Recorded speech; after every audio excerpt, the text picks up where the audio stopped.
and I am here to share with you how food entrepreneurs in the city of Detroit are crafting a new economy.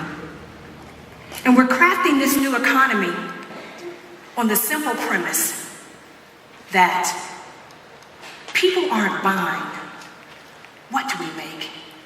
People are buying why we make it.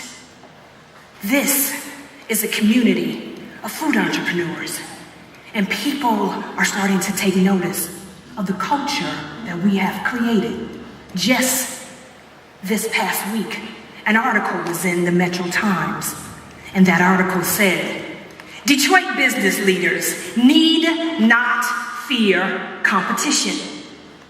And it went on to question, do we really need to be in competition at all?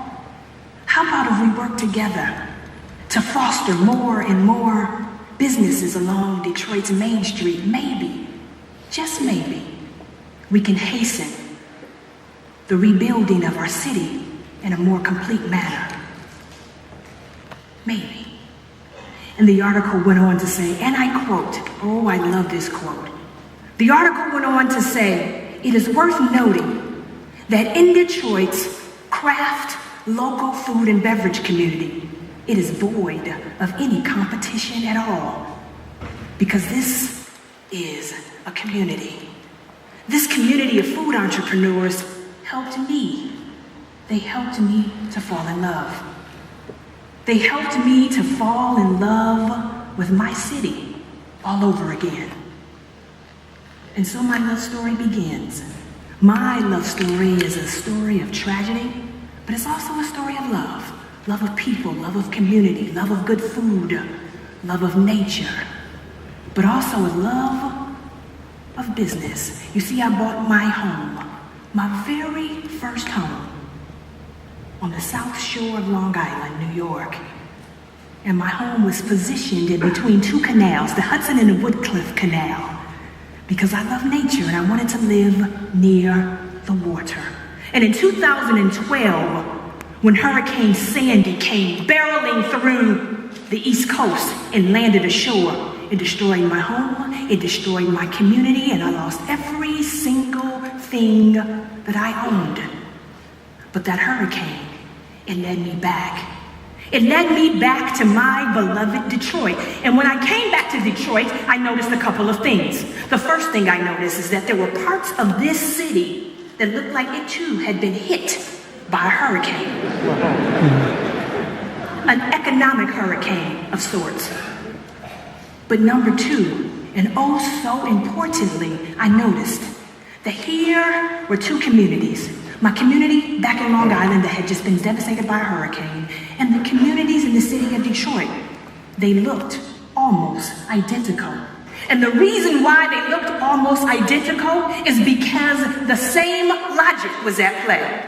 That logic that is willing to sacrifice the very support system that in which life depends is the same logic that is willing to sacrifice people on the economic altar of profit and growth. You know, it's that same logic to say, oh no, we can't afford to pay our workers a fair and living wage. It's that same logic that says and works to destroy the middle class. It's the same logic.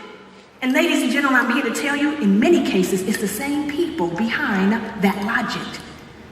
Those two communities, they may have looked the same, but oh, there was a difference. See, behind me, there's a picture of a sign, and it says, Sandy wins. When you were on the ground in Long Island, there was a picture of a lady, like many residents, who were in the process of just throwing up their hands. I give up.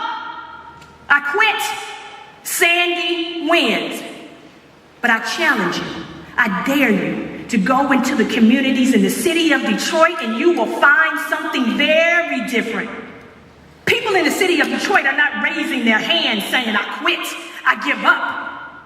Despite population loss, despite poor city services at times, despite the fact that their neighborhoods have been destined and devastated,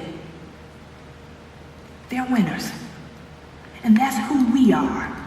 That's who this community of food entrepreneurs are. We are a microcosm of everyday Detroiters, hundreds if not thousands of Detroiters who live their lives every single day by our city's motto, and that is, we hope for better things. And that is who we are at the organization where I serve proudly as the co-director, Food Lab Detroit.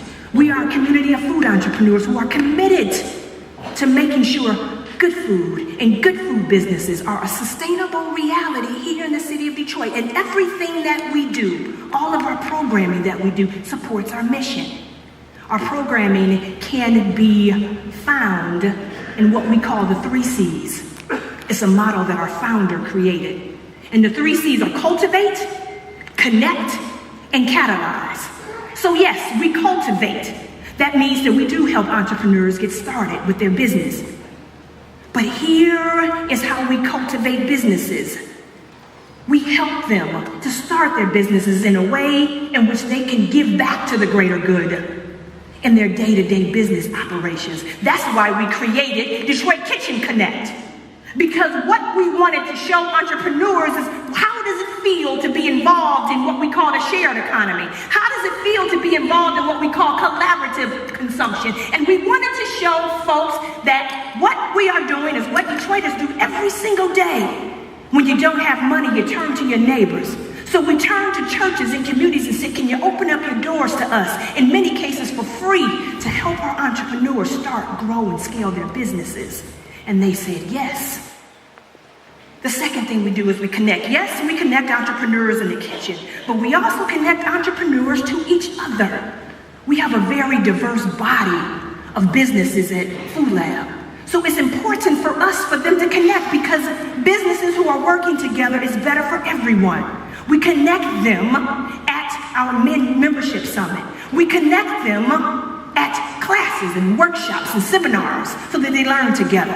And then the last thing we do is we catalyze. At our membership summit last year, we came together and we voted on a common goal.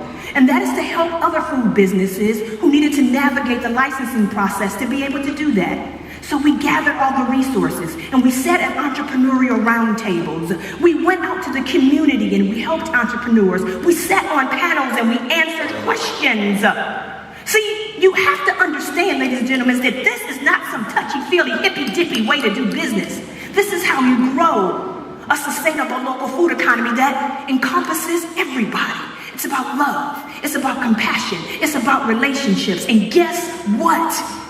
I think folks are starting to notice, because just earlier this month, I had the opportunity to stand on stage at the Palace in front of thousands of people who gave me a standing ovation. Not just me, but my organization. And someone by the name of Oprah Winfrey said, I believe in you. I believe in your organization. I believe in the people of the city of Detroit who are not looking outside of their community for economic salvation. They're turning and they're looking to each other. I believe in you, and I just want the nation to know it. So who are we?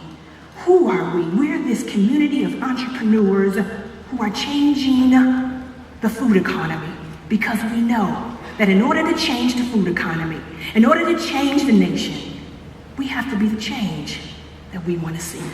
And we are the change that we want to see here in the city of Detroit. Thank you.